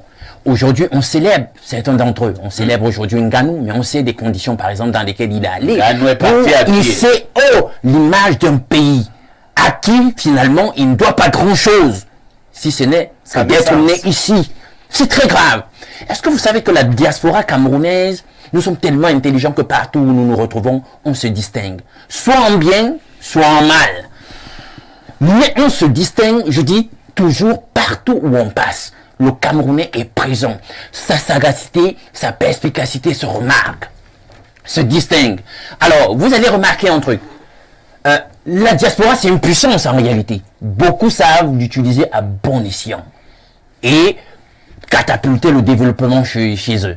Mais quand vous il y a d'abord une problématique de la volonté politique de valorisation de la diaspora qui se pose au Cameroun. Alors, quand on en est déjà au point où, rien que pour aller de l'étranger et revenir dans son pays, le pays vous demande de requérir un visa, il y a un problème. Je ne vais pas vouloir rentrer chez moi et puis on me demande des autorisations. J'aurais l'impression que je ne suis pas chez moi. Et Blériot parlait tout à l'heure de la problématique justement de cette identité. Lorsque vous avez déjà acquis la double nationalité ou une autre nationalité, on vous dit que vous êtes déchu de la camerounaise, vous ne pouvez plus postuler à un certain type de magistère chez vous. Il y a un problème. Ça crée sur le plan mental une situation de frustration et un sentiment de rejet. Il faut qu'on le comprenne. On a connu une histoire, je sens toutefois t'interrompre. Oui. Une histoire avec Didier Yango, oui. Qui avait à l'époque gagné l'élection du côté de la SOCAM. Ça fait des années, je me rappelle. Quelques semaines plus tard, le ministre de la Culture de l'époque, on a évoqué même avait quelque chose comme une est venu rappeler à Didier Yango qu'il avait une autre nationalité. Américaine. Et que Didier Yango était américain. Eh oui. Et l'élection de Didier Yango a été annulée. Annulée. Et vraiment, quand on te dit que quelqu'un qui a chanté Yomo se cache. Quand on connaît qui est Didier Yango, beaucoup de temps dans Playa Music. On dit qu'il n'est plus. Oui, il n'est plus. Et il a perdu le poste. C'est de ça qu'il s'agit. Vous imaginez donc le type de frustration que ça crée. Bon nombre d'entre eux sont venus ici. Ils ont l'avantage de la science, de la technologie. On pourrait considérer, parce que c'est ce que d'autres font, sur le plan de l'intelligence économique et de la géostratégie. Ils disent que leur diaspora va servir à glaner un certain type d'informations, une certaine science qui va. Elle va ramener au niveau du... Voilà, c'est comme ça que ça se passe. Ici, les gars ont cet avantage. Ils reviennent au niveau du pays. Ils ont appris ailleurs. Ils ont même démontré des choses ailleurs. Ils ont prouvé. Ils reviennent au pays natal et ils disent, je suis là. Voilà ce que j'apporte dans mes valises. Est-ce qu'on peut faire ci ou ça? Vous arrivez et puis les gars qui sont là sur place se mettent à te dire, gars, ici, voilà comment ça se passe. Est-ce que tu as prévu une rétro-commission pour moi? On commence ça. On crée tout. Camerounaiserie. Ou nos camerounaiseries et notre corruption. Le mapartisme. Chacun commence à demander sa part. On te dit que c'est comme ça que ça fonctionne. Si tu ne veux pas, que tu laisses, que tu rentres où tu étais. D'ailleurs, est-ce qu'ils t'ont demandé de venir, ils peuvent faire sans toi. Vous faites ce genre de frustration. Quand les gars quittent finalement, ils sont en colère. Lorsqu'ils rentrent, ils font mauvaise presse du pays. Pas qu'ils veulent nous dévaloriser, mais ils ne font que dire et parler de la réalité. Et ça n'aide personne. Très bien. Donc c'est un peu... En tout cas, je passe à vous. Merci Alain. Bernardo Basson, le gouvernement du Cameroun a-t-il mis un certain nombre de leviers pour permettre, pour faciliter les choses au niveau de nos diasporas quant au développement économique? La réponse factuelle est non. J'aurais aimé ne pas parler de la diaspora parce qu'il y a des plaies qui émergent. Je vais présenter quelques chiffres environnants pour que vous compreniez. La diaspora du Kenya a fait rentrer au Kenya en 2023 4,7 milliards de dollars. La diaspora sénégalaise a fait rentrer au Sénégal en 2022 1,7 milliard de dollars. La diaspora éthiopienne lui a fait rentrer 2,3 milliards de dollars. La diaspora du Nigeria, leader en Afrique, lui a fait ramener en 2023 20,9 milliards de dollars. Celle camerounaise, 2023, nous a fait ramener 230 millions de dollars, donc environ 300 milliards de francs CFA. Voilà ce que peut faire la diaspora. Quand vous regardez les pays environnants, vous voyez à quel point les flux d'argent rentrent dans les pays. Vous comprenez que c'est une fraction qui est non négligeable. Deuxième aspect. Au Cameroun, le climat politique et sociopolitique a créé deux tendances. La première, c'est que le RDPC, lorsqu'il voit 10 personnes réunies commencent à s'inquiéter et y voir de la politique. Ils négligent tous les éléments adjuvants que ce groupe peut proposer à la nation.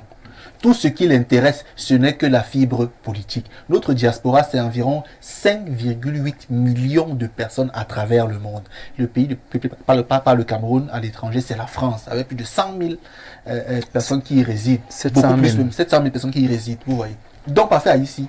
Le problème, la première tendance, c'est que le RDPC ne veut pas donner force à la diaspora parce que le RDPC y voit un éventuel contre-pouvoir, puisque cette diaspora côtoie des réalités différentes de celles d'ici qu'elle voudrait éventuellement implémenter. Deuxième aspect, notre diaspora aussi commence à devenir vigilante.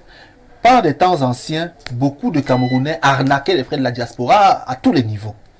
Ce que je peux leur suggérer, c'est d'intégrer la culture du cabinet. Pour investir au Cameroun, attachez-vous les services d'un cabinet, vous payerez un peu plus, mais vous aurez votre investissement. Parce que pour beaucoup, vos cousins et vos frères prennent l'argent, vous n'allez pas les mettre en prison. On vous dira, le frère, c'est comme le sang de la langue, tu avales une partie, tu craches l'autre. Pourtant, le cabinet, s'il te floue, tu l'attaques en justice, tu as gain de cause, il te rembourse ton argent. Et donc, ces pesanteurs ont créé la révolte. Notre diaspora est donc aujourd'hui majoritairement révoltée. Parce qu'elle constate que le régime ne veut pas l'intégrer et donc elle se braque et devient non ce que vous voyez avec les casses un peu partout. C'est regrettable, c'est pas acceptable, mais ça existe et il faut trouver les moyens d'endiguer cela. Je sors par ceci, par faire ici. Dans les pays d'Afrique, un disait Afrique de l'Ouest, Afrique noire en général, l'aide de la diaspora dépasse l'aide publique au développement dans presque tous les pays d'Afrique noire.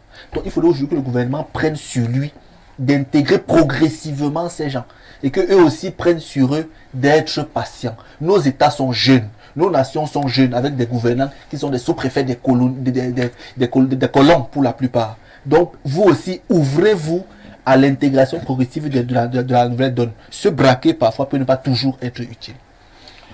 Bonjour, Perfecto. Je voudrais débuter ces SMS par des excuses à votre endroit suite à votre proposition d'invitation de ma modeste personne que je n'ai pas pu répondre après qu'un redoutable arracheur de téléphone m'ait corrigé en vanne. J'espère qu'à mon prochain séjour, je vais rectifier cela avec votre approbation. Pour revenir à votre dénonciation, j'ai perdu ma nièce dans une mort suspecte alors qu'elle buvait dans un bar avec ses copines. La loi dit que c'est l'État qui devait s'occuper du légiste et cela a pris du temps. Et nous avons finalement eu à payer la légiste 300 000 et heureusement le directeur de l'hôpital militaire de Yaoundé que j'ai rencontré m'a fait payer sur les 850 000 de frais de séjour de mort, 150 000 qu'il porte plainte contre l'hôtel. L'hôpital n'a rien à lui donner. C'est Fabio Tama de la France qui envoie le message. Effectivement, Fabio Tama, moi je n'ai pas été content. Après, vous allez salir les noms des gens. Tu es venu au Cameroun, tu as dit que tu voulais passer à l'émission. J'ai mis OK. Et après, tu as été porté disparu. Maintenant, tu dis qu'on a volé ton téléphone dans un bar et maintenant, tu es reparti. Alors, bonjour à tous, très cher parfait ici.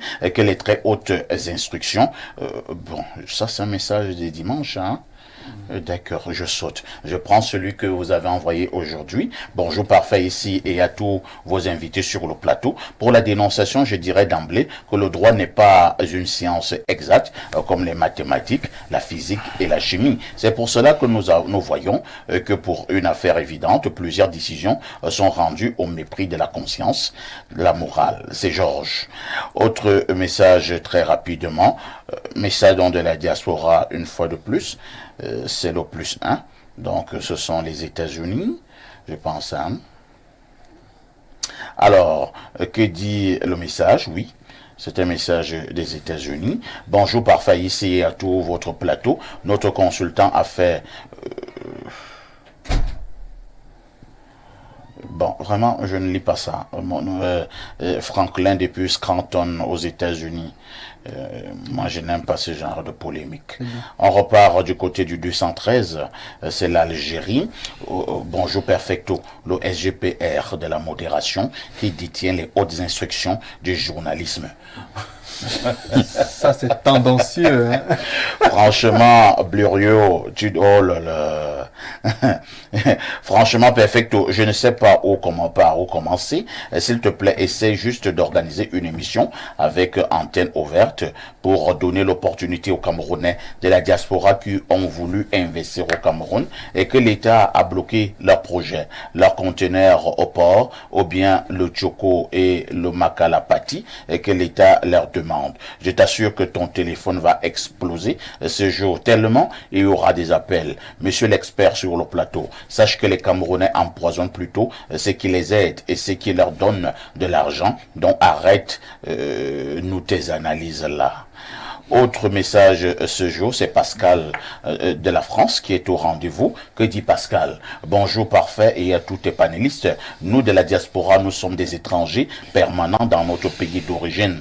C'est notre amour de la patrie qui nous ramène encore dans ce pays. Le visa à lui seul pour un jour coûte pas loin de 200 €. Au pays, nous sommes volés, arnaqués, pillés. Il faut être un peu sado pour continuer à aimer la destination Cameroun. La diaspora camerounaise est l'une des plus intellectuelles de toutes celles africaines et peut apporter beaucoup à ce pays.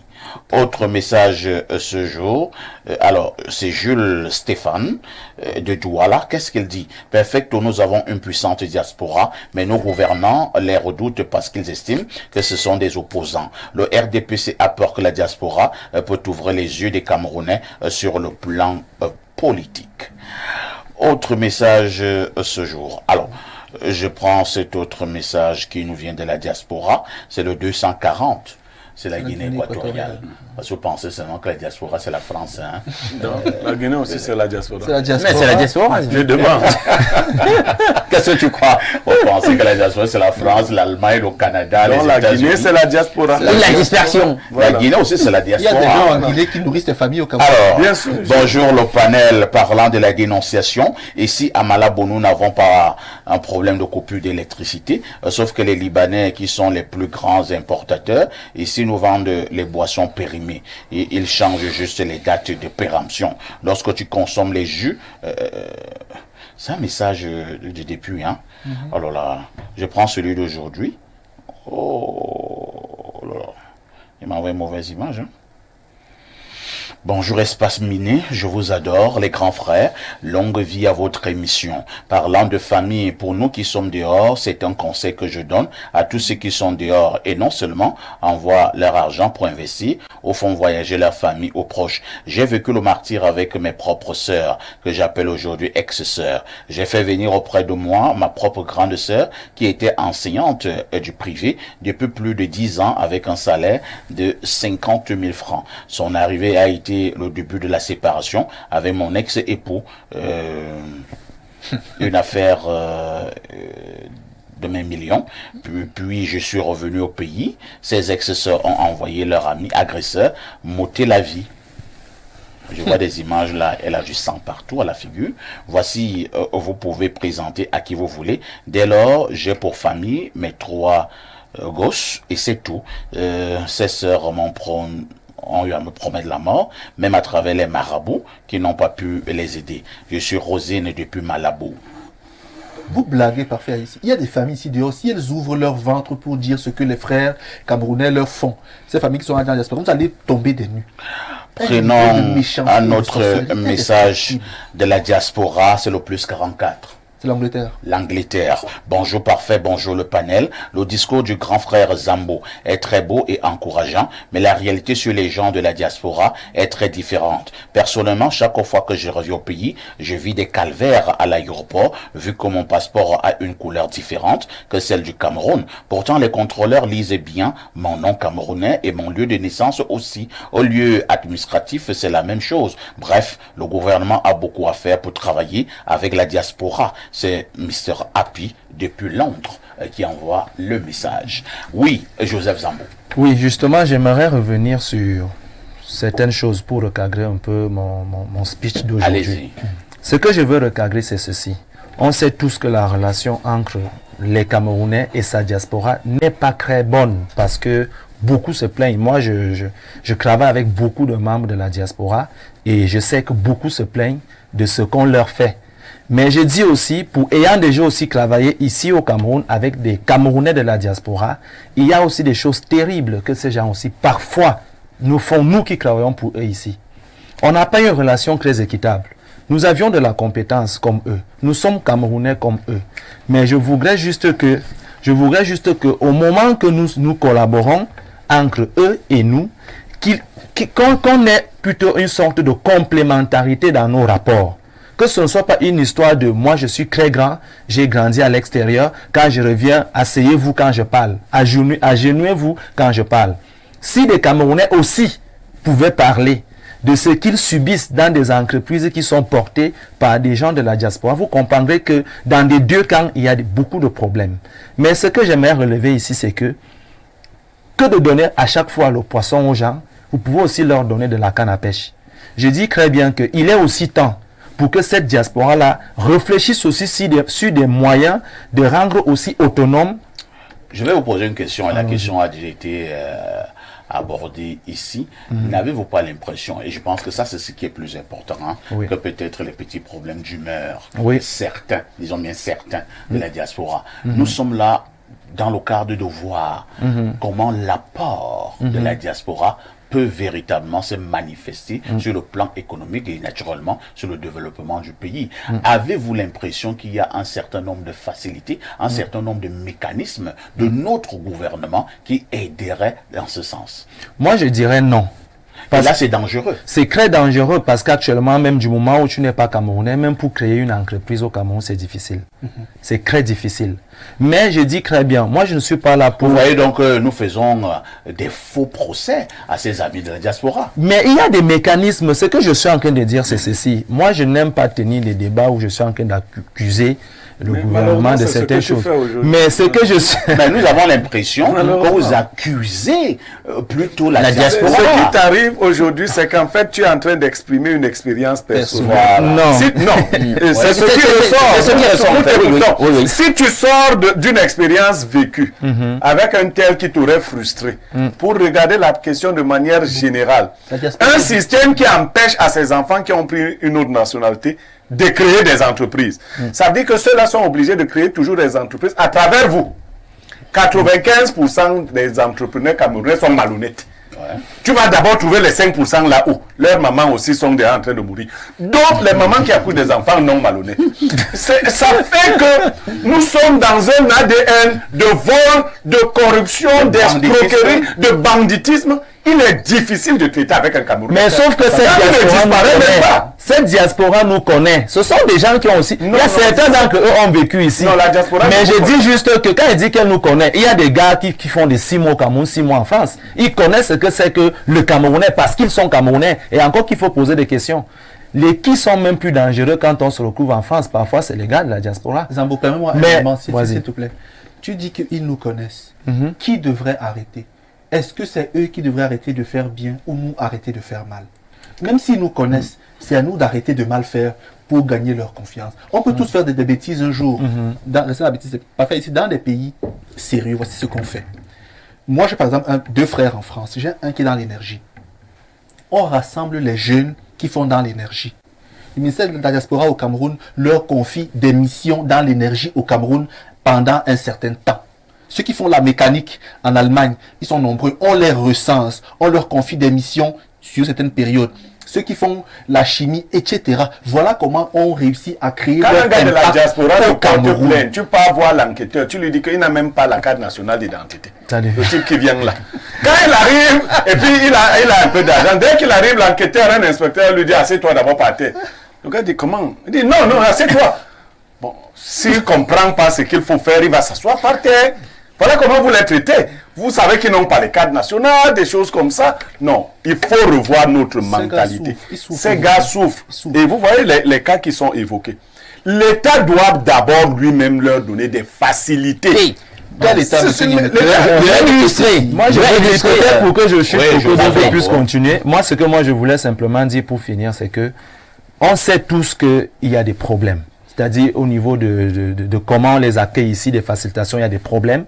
Même à leur niveau et de notre niveau, au niveau des rapports. Mais ici, je parle de l'individu camerounais du Cameroun et de l'individu camerounais de l'extérieur, entre eux et nous.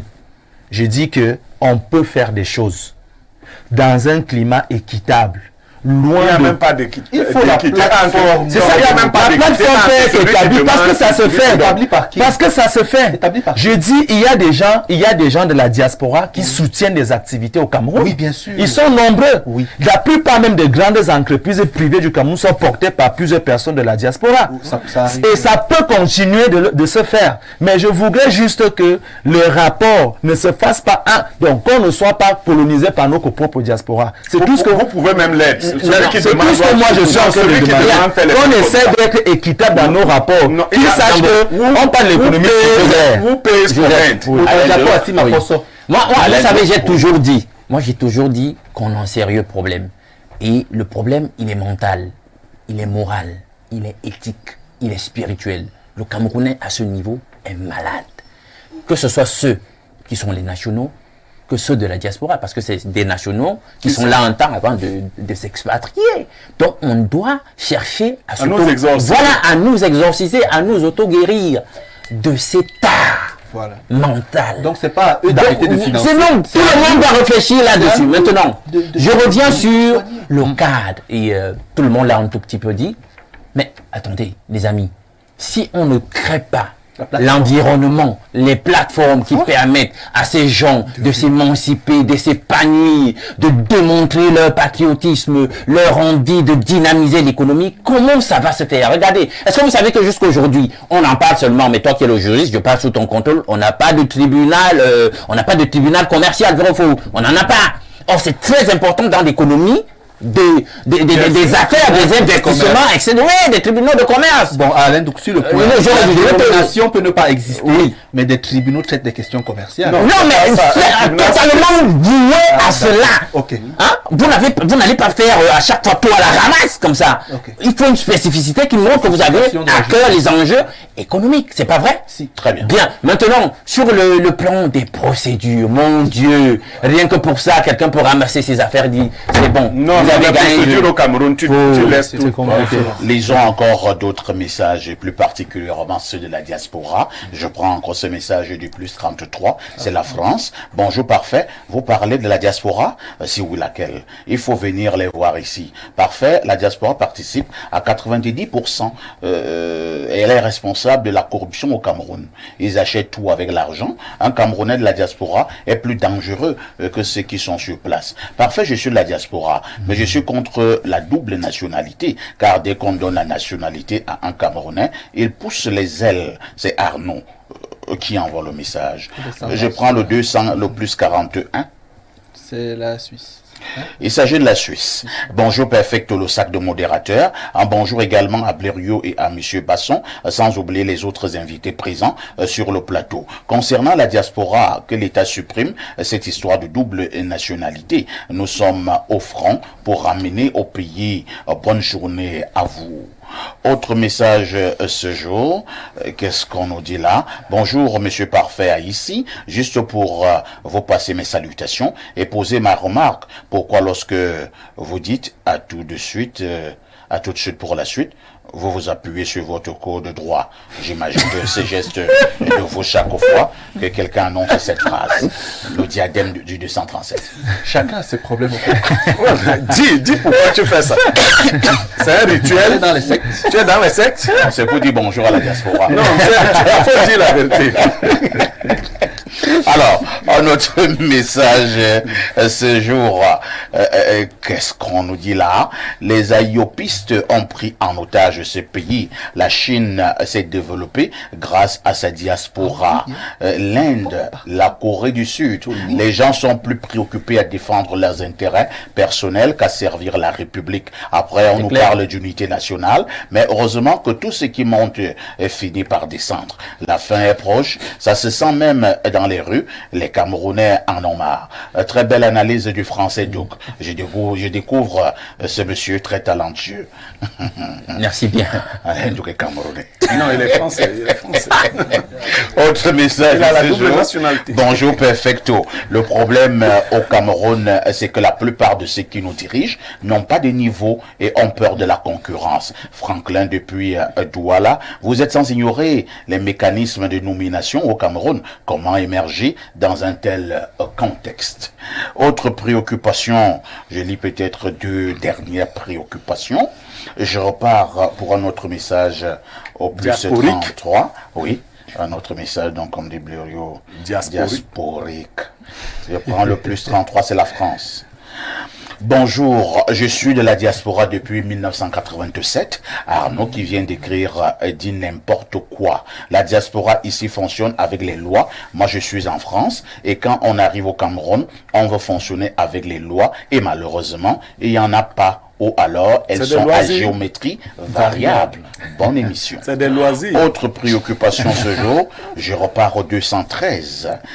Perfecto, le Sénégal a tout un ministère dédié à la diaspora, vu l'importance que ce pays accorde à cette diaspora.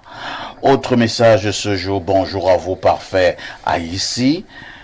Le message est long, hein. Et à votre majestueux panel, la diaspora vit beaucoup de difficultés, mais ça n'empêche qu'elle s'organise déjà à leur niveau. Beaucoup vont à l'extérieur faire les réunions des Bassa, des Banganté, des Etoun, etc.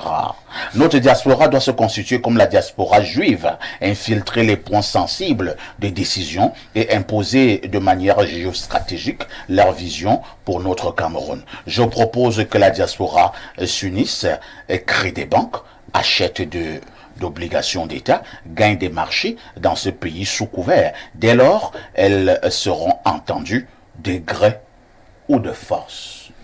Très pertinent. Il y a même aussi un aspect là que vous négligez. Hein. Il y a même les femmes de la diaspora qui viennent nous épouser, nous aimer ici. Oui, il faut le voir de la diaspora. Oui, beaucoup. Mais ça fait en sorte que quand une femme de la diaspora est venue t'épouser ici au Cameroun, toi le garçon, ta famille vit bien. Entre guillemets. Non, il faut pas facilement. C'est l'affaire qui donne, hein, Alain Douké. Et comment donner comment je suis tout à fait d'accord avec. Non, mais ce n'est pas un business. C'est de l'intelligence. Pierre Blériot, le mec, je m'appuie un peu sur le dernier message du téléspectateur. Hein. C'est vrai que nous sommes unanimes sur ce plateau, que les mécanismes pour pouvoir attirer nos frères et sœurs de la diaspora sont corsés au Cameroun. Mais bon, est-ce que cette diaspora ne doit pas aussi se jeter dans la bataille? Oui, mais la diaspora ne doit pas jeter l'éponge. Ce sont des Camerounais. Ne vous fiez pas aux textes qui disent que vous n'avez rien perdu. Ceux mêmes qui vous font perdre votre nationalité, eux-mêmes n'ont pas la nationalité. Donc vous n'avez rien perdu. Vous êtes Camerounais. Il faut agir sur le long terme. Il faut pas. Et puis les petits regroupements tribaux là. Il faut laisser ça. Faut laisser ça. Vous voyez là où c'est en train de nous mener, non? Ce que le monsieur disait est vrai. Maintenant, les gens, même quand ils sont réunis là-bas, ils voient comment faire pour que les Bassa, pour que les Bami. C'est quoi ça? Et c'est ça et vous appelez ça pays? Si on n'est plus d'accord, moi j'ai 15 enfants et 5 femmes, ça suffit. On peut donc diviser ce pays, chacun part avec sa partie. Et personne ne sera pauvre. Non, qu'est-ce que ça veut dire? Les Bassa doivent se réunir pour voir comment les Bassa, comment les Etoun. Ça ne développe pas. Il faut que ce soit une force. Vous pensez qu'il n'y avait pas de tribu chez les Juifs? Quand les Juifs sont sortis, ils ont constitué un seul corps. Aujourd'hui, les Juifs sont retournés chez eux, entre guillemets chez eux, arracher tout avec la force. Sauf que ça, c'est une autre histoire. Ce qu'il faut souhaiter, c'est que notre diaspora continue de faire pression au niveau des institutions. Merci bien. Et c'est ce qu'il fallait dire globalement ce matin. Une dernière, un dernier élément de à moins d'une minute. Oui, je voulais dire qu'on a 7000 Camerounais qui sont en France, 250 000 qui sont en Afrique du Sud, 150 000 qui sont en Allemagne et 100 000 qui sont au Canada. Je voulais leur dire un mot parce que... 700 000 Camerounais en France. Oui, je voulais dire que nous, jeunes Camerounais, entrepreneurs, on a besoin de notre diaspora. On a besoin qu'elle nous aide. Ne votez donc plus ceux qui en acceptent. Non, on n'est pas dans la politique. Je pense que Joseph, vous êtes en train de bien vous rattraper. Oui, personnellement, j'ai besoin, et d'autres jeunes comme moi, par centaines de milliers, en ont besoin. Empoisonner nos frères de la diaspora. On ne va plus les empoisonner. République de la diaspora, qu'elle vienne nous épouser. Parce que nous les choses vont vous voulez être des gigolos. Qu'elles viennent pour les épouses. Qu'elles viennent pour nous les épouses. Merci à Joseph Zamboa, expert en entrepreneuriat, qui était encore là ce matin dans le cadre de Mardi Entrepreneuriat sur Info TV. Merci à Alain Duc, de plus en plus. Et mais de la diaspora aussi. À Pierre Bléreux, notre consultant. Merci à Bernardo Basson, notre invité permanent. Le journal de la mi-journée, c'est dans 6 minutes, très exactement, la rediffusion de ce programme. Ne l'oubliez jamais assez, c'est tous les soirs à partir de 22h30, heure du Cameroun. Avec tout ceci, que faites-vous encore ailleurs?